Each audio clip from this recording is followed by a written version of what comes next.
आज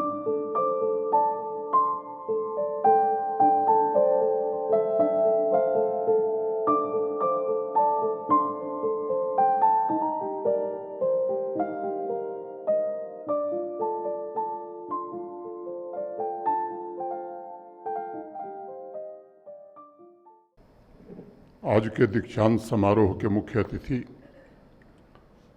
भारत सरकार के केंद्रीय कृषि एवं किसान कल्याण मंत्री माननीय श्री शिवराज सिंह चौहान जी, इस विश्वविद्यालय के प्रो चांसलर और जम्मू कश्मीर के मुख्यमंत्री माननीय श्री उमर अब्दुल्ला साहब, मंच पर विराजमान जम्मू कश्मीर के कृषि मंत्री श्री जावेद दार जी, इस विश्वविद्यालय के vice chancellor professor Nazir Ganai साहब, जम्मू कश्मीर के मुख्य सचिव Shri Atal Dulloo ji, principal secretary agriculture production Shri Shailendra Kumar ji, सभागार में उपस्थित जम्मू कश्मीर के उप मुख्यमंत्री श्री सुरेंद्र चौधरी जी, शिक्षा मंत्री सकीना इट्टू जी, जम्मू कश्मीर वक्फ बोर्ड की चेयरपर्सन डॉक्टर दर्शना अंद्राबी जी, विभिन्न विश्वविद्यालयों के सम्मानित कुलपतिगण, इस विश्वविद्यालय के सभी फैकल्टी मेंबर्स, सम्मानित अतिथिगण,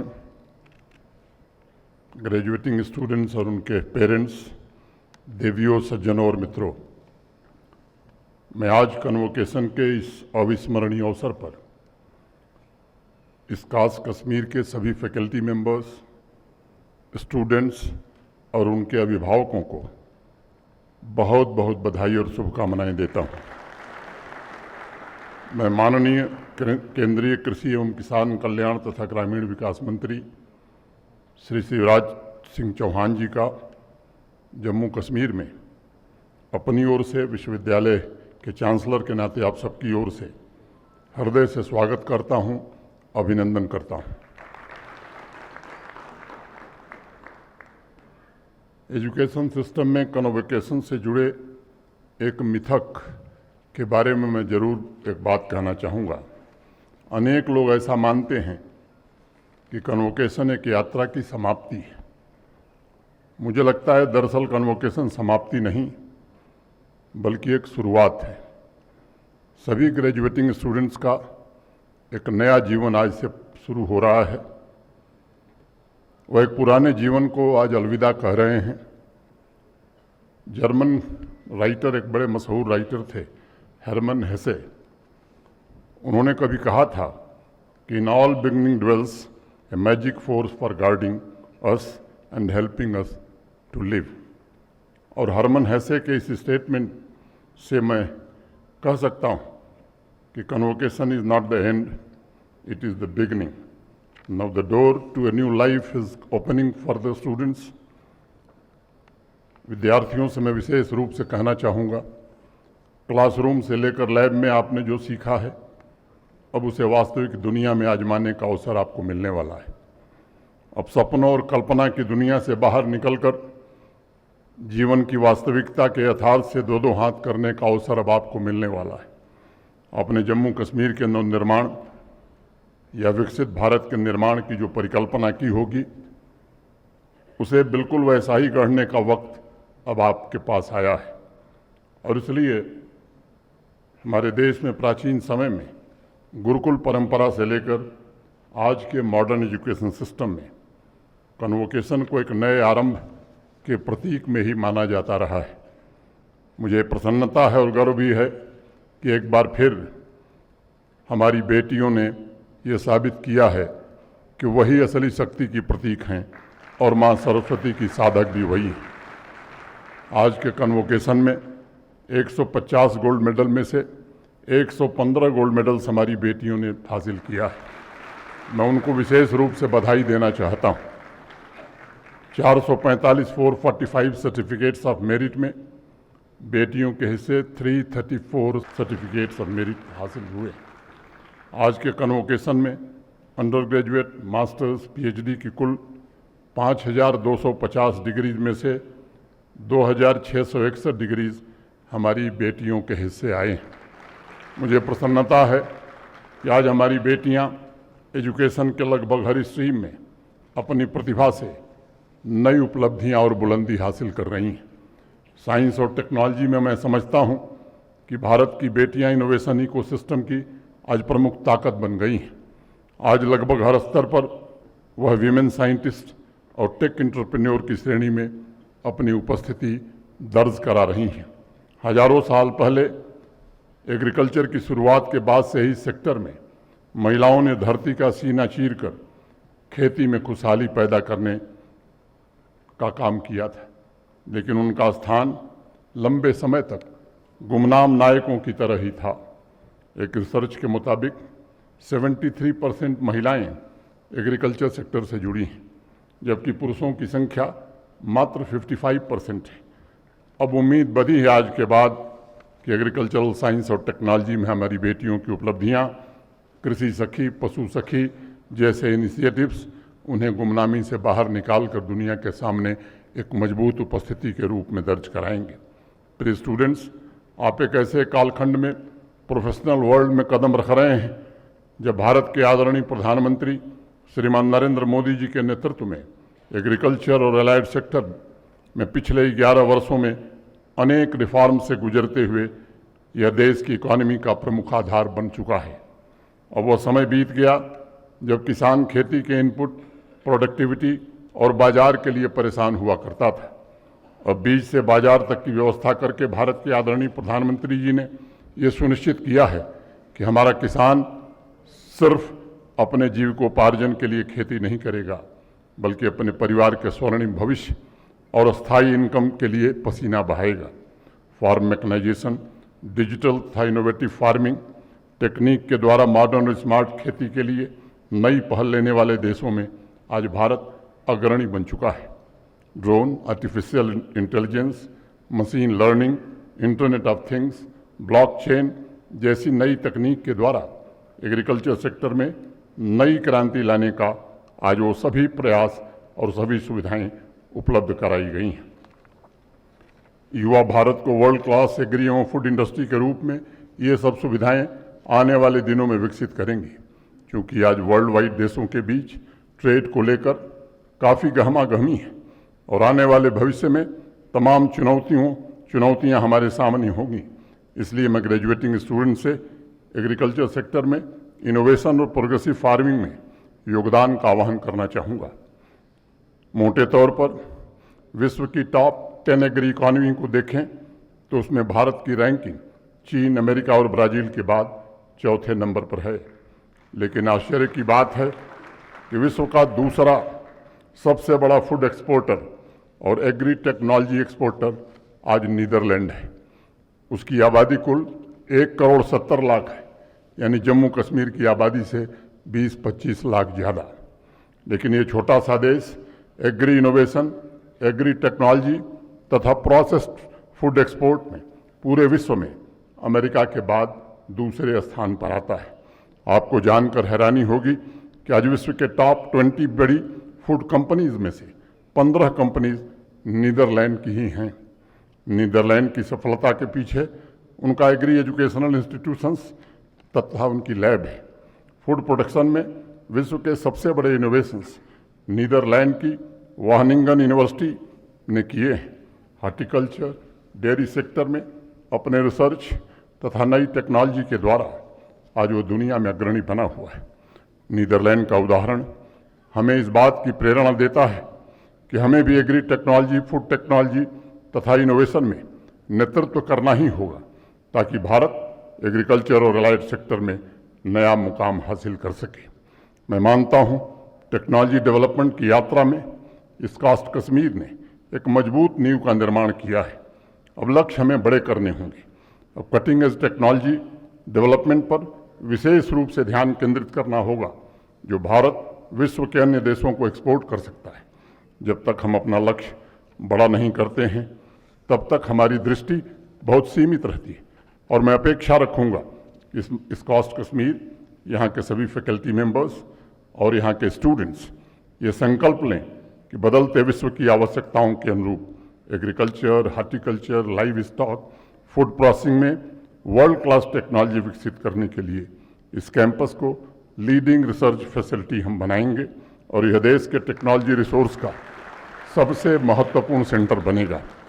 मैं इस बात का जिक्र आज आवश्यक समझता हूं कि कश्मीर और जम्मू की दोनों एग्रीकल्चर यूनिवर्सिटी बीते वर्षों में व्यापक रूपांतरण की साक्षी बनी है। इस खास कश्मीर का चांसलर होने के नाते मुझे गर्व है कि कैंपस में एक सक्षम और कॉम्पिटिटिव ह्यूमन रिसोर्स तैयार करने, इनोवेशन, इन्वेंशन और आउटकम बेस्ड रिसर्च को बढ़ावा देने में सफलता मिली है।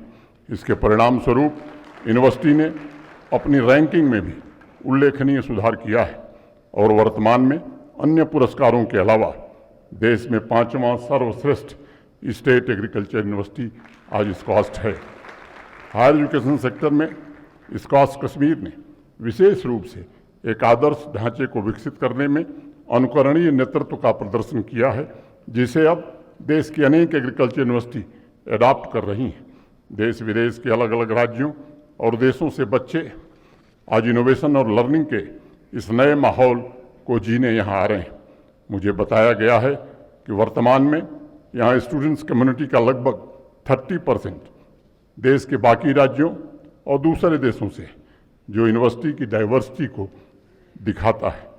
मुझे इस बात की बेहद प्रसन्नता है और मैं विशेष रूप से वाइस चांसलर प्रोफेसर गनई और उनकी पूरी टीम को हृदय से बधाई देना चाहूँगा कि उन्होंने modern state of the art infrastructure develop किया है, न्यू एज एजुकेशनल प्लेटफॉर्म विकसित करने में सफलता पाई है, नए academic programme, centre for excellence और मॉडर्न टेक्नोलॉजी एरियाज, चाहे वो artificial intelligence, machine learning, gene editing, regenerative medicine, speed breeding में जो रिसर्च हुए हैं वो जम्मू कश्मीर को नॉलेज इकोनॉमी बनाने के लक्ष्य की ओर निश्चित रूप से सफलता दिलाएंगे और जम्मू कश्मीर की बायो इकोनॉमी को प्रमोट करने का अवसर भी इससे मिलेगा।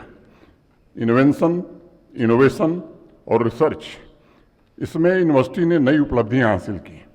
हाल ही में यूनिवर्सिटी ने कुल 85 पेटेंट हासिल किए हैं, जिसमें 36 पेटेंट्स इसी वर्ष के पहले 6 महीने में हासिल हुए हैं। ये देश का पहला संस्थान है जिसने जीन एडिटेड सीप क्रिएट किया है। पूरे भारतवर्ष में हम सर फक्र से ऊंचा कर सकते हैं आज इस उपलब्धि के कारण। पिछले महीने संपन्न हुए विकसित कृषि संकल्प अभियान में यूनिवर्सिटी खेतों में प्रोग्राम इम्प्लीमेंटेशन का नेतृत्व कर रही थी। लाखों किसान भाइयों को रिसर्च स्टेशन और कृषि विज्ञान से जोड़ने में यूनिवर्सिटी ने सफलता पाई है। इसके अलावा मेरे पूर्व अभी मुख्यमंत्री जी ने जिक्र किया, हॉलिस्टिक एग्रीकल्चर डेवलपमेंट प्रोग्राम को भी सफल बनाने में इस यूनिवर्सिटी ने बहुत ही महत्वपूर्ण योगदान दिया है। मैं संक्षेप में जिक्र करना चाहूँगा कि एग्रीकल्चर और अलाइड सेक्टर के लिए बीते 5 वर्षों में जम्मू कश्मीर ने 4 बड़े लक्ष्य तय किए। एग्रीकल्चर सेक्टर को सस्टेनेबल बनाना, कॉमर्शियल एग्री इकॉनमी में ट्रांसफॉर्म करना, वैल्यू चेन के साथ साथ एग्री बिजनेस इकोसिस्टम निर्मित करना। एग्रीकल्चर के होलिस्टिक डेवलपमेंट के लिए किसान और समुदाय केंद्रित दृष्टिकोण और इससे 13 लाख किसान परिवारों की आजीविका सुरक्षित करते हुए उनकी आमदनी में बड़ी मात्रा में वृद्धि करना। इन लक्ष्यों को तय करने के लिए एग्रीकल्चर एक्सपर्ट्स, एग्री साइंटिस्ट, किसान भाइयों की साझेदारी से 5013 करोड़ रुपए की होलिस्टिक एग्रीकल्चर डेवलपमेंट प्रोग्राम की आधारशिला आज से 2 साल पहले रखी गई। आज वाइस चांसलर साहब जब बोल रहे थे तो उन्होंने कहा कि आने वाले 5 साल में, मैं समझता हूँ आप भूल गए, आने वाले 5 साल नहीं, अब आने वाले 3 साल में इसे करना है, क्योंकि आधारशिला 2 साल पहले रखी गई थी। इस कास्ट कश्मीर ने भी इस महत्वाकांक्षी प्रोजेक्ट की नीतियों को बनाने, उसका फायदा हर खेत और हर किसान तक पहुंचाने के लिए बहुत बड़ा योगदान दिया है। आज पूरे देश में HADP को कृषि क्रांति के रोल मॉडल के रूप में लिया जा रहा है। भारत के आदरणीय प्रधानमंत्री जी के नेतृत्व में ये योजना प्रारंभ हुई थी। जम्मू कश्मीर देश का पहला क्षेत्र है जिसने 2023 में ही माननीय मंत्री जी कृषि संपर्क अभियान शुरू कर दिया था और नई तकनीक तथा अन्य अनेक योजनाओं के फायदे को लेकर प्रशासन किसान भाइयों के खेतों तक पहुंचा था। बीते 4-5 वर्षों में प्रशासन और किसान भाइयों की मेहनत का नतीजा है कि जम्मू कश्मीर ने किसानों की पारिवारिक आय के मामले में पूरे देश में तीसरा स्थान, कृषि और संबद्ध क्षेत्र की रैंकिंग में 5वां स्थान हासिल किया है। प्रिय विद्यार्थियों, अपनी बात समाप्त करने से पहले मैं हायर एजुकेशन में जो बदलाव है उनका संक्षेप में जिक्र करना चाहूँगा। आज हायर एजुकेशन के क्षेत्र में अनेक क्रांतिकारी परिवर्तन हो रहे हैं और उनमें से अनेक ऐसे इनिशिएटिव्स हैं जिनका नेतृत्व जम्मू कश्मीर कर रहा है। इसके पीछे एक बड़ी वजह है, नेशनल एजुकेशन पॉलिसी जब देश में लागू हुई थी, पूरी तरह इम्प्लीमेंट करने के लिए जम्मू कश्मीर की स्पीड बड़ी तेज थी, स्थिर थी। जुलाई 2020 में भारत के आदरणीय प्रधानमंत्री नरेंद्र मोदी जी की अध्यक्षता में कैबिनेट की मंजूरी मिलने के 3 महीने के अंदर यानी सितंबर 2020 में जम्मू कश्मीर प्रशासन ने कैपेसिटी बिल्डिंग वर्कशॉप तथा विभिन्न पहलुओं पर चर्चा शुरू कर दी थी। और मुझे याद है डॉक्टर कस्तूरी रंगन, उनको श्रद्धांजलि देता हूँ, वो नहीं है, हमारे पहले कार्यक्रम में वो जम्मू कश्मीर आए थे, हमारे विश्वविद्यालय के अध्यापकों को संबोधित किया था। मैं स्वर्गीय कस्तूरी रंगन साहब जी की पुण्य स्मृति को प्रणाम करूँगा। प्रोफेसर दिनेश सिंह जी ने इस मामले में बड़ा जबरदस्त और निरंतर सहयोग दिया। इस ट्रस्ट और जम्मू यूनिवर्सिटी को मैं विशेष रूप से बधाई देना चाहूँगा। इन दोनों के मॉडल की चर्चा आज पूरे देश में है। मुझे पुराने शिक्षाविद जॉन डेवी का एक स्टेटमेंट बहुत सटीक लगता है। उन्होंने कभी लिखा था कि एजुकेशन जीवन की तैयारी नहीं है, एजुकेशन ही जीवन है। Education is not preparation for life, education is life itself. और मैं इस बात पर दृढ़ विश्वास रखता हूँ कि एजुकेशन अगर समय के अनुकूल और दुनिया की ज़रूरतों के अनुकूल नहीं है तो वह ज़रूरतों के अनुकूल है तो वह समाज की सबसे अनमोल संपदा है। महाभारत का एक प्रसंग है, युधिष्ठिर और यक्ष संवाद। इस संवाद के दौरान यक्ष ने युधिष्ठिर के सामने एक बड़ा दिलचस्प सवाल रखा। आप में से अनेक लोग जिन्हें महाभारत के बारे में थोड़ी जानकारी होगी, यक्ष सवाल बड़े कठिन सवाल माने जाते हैं। एक सवाल उसमें बड़ा दिलचस्प था, धन्यानमुत्तमम किस्विद धनानाम स्यात् किमुत्तमम। सभी प्रशंसनीय चीज़ों में से सर्वश्रेष्ठ क्या है? इंसान की सभी संपत्तियों में से सबसे मूल्यवान क्या है? इस पर यक्ष को युधिष्ठिर ने जवाब दिया कि सभी प्रशंसनीय चीज़ों में से सर्वश्रेष्ठ स्किल्स हैं, गुण हैं, और सभी संपत्तियों में से सर्वश्रेष्ठ संपत्ति ज्ञान है। मित्रों, युधिष्ठिर जिस ज्ञान की बात कर रहे हैं यह ज्ञान बड़ा परिवर्तनशील है और आज इस टेक्नोलॉजी के ज़माने में बड़ी तेज़ी से बदल रहा है। ऐसा नहीं है कि हम चीज़ों को रटे रटाए और पढ़ाते जाएं। अगर स्टूडेंट्स को हम आज जो पढ़ा रहे हैं इसमें कल कोई वैल्यू एडिशन नहीं किया गया तो शायद वह परिवर्तन के साथ कदम से कदम मिलाकर न चल पाए। और इसलिए मैं हमेशा इस बात पर बल देता हूं कि एजुकेशन इंडस्ट्री की ज़रूरतों के मुताबिक हो, एग्रीकल्चर और किसानों की ज़रूरतों के मुताबिक हो, वह साइंस और संस्कार का मिला जुला स्वरूप हो जिसने लंबे समय से भारत के टैलेंट को पूरी दुनिया में यूनिक स्थान दिलाया है। हमारे स्टूडेंट्स में मॉरल वैल्यूज़ को लेकर चेतना का स्तर उतना ही जागृत हो जितना आर्टिफिशियल इंटेलिजेंस और मशीन लर्निंग के संबंध में हो।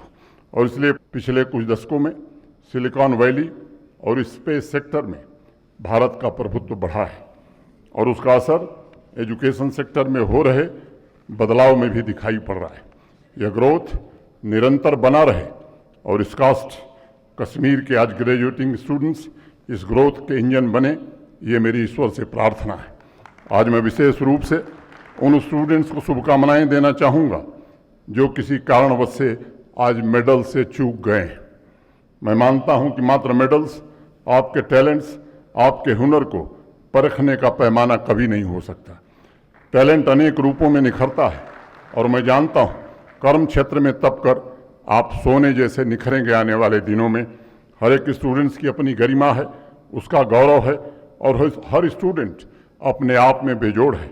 हमें ये ध्यान देना होगा कि हमारा जो एजुकेशन है, जो सिस्टम है, वह सिर्फ बाहरी जगत नहीं बल्कि मन की पूर्णता को भी छुए, ताकि हर स्टूडेंट सिर्फ कंपटीशन का हिस्सा न बने, बल्कि उसको एक ऐसा अवसर दिया जाए जब सफलता का मतलब सिर्फ मेडल नहीं, सिर्फ प्लेसमेंट नहीं, बल्कि एक अच्छे व्यक्तित्व, बेटर पर्सनालिटी का संपूर्ण विकास माना जाए।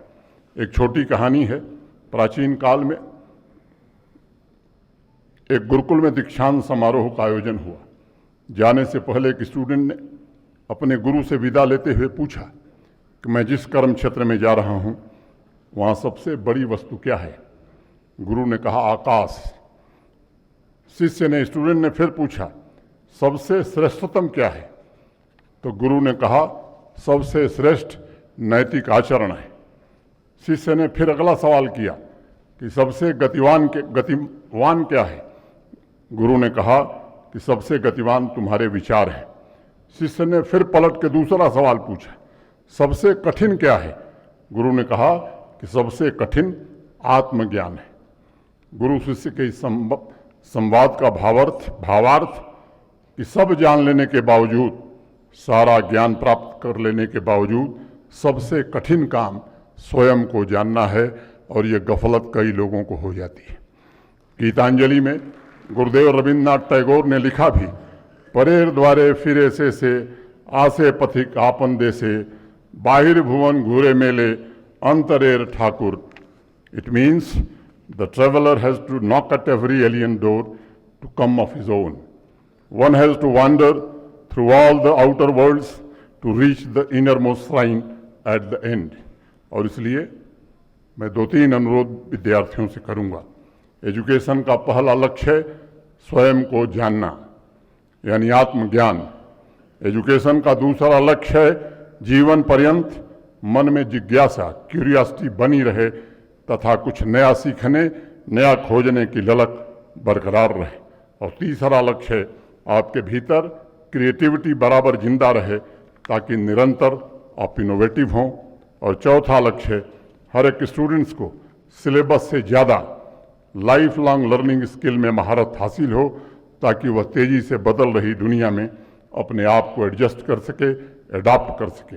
इन लक्ष्यों में स्वयं को जानने के पश्चात क्यूरियोसिटी को महत्व दिया गया है।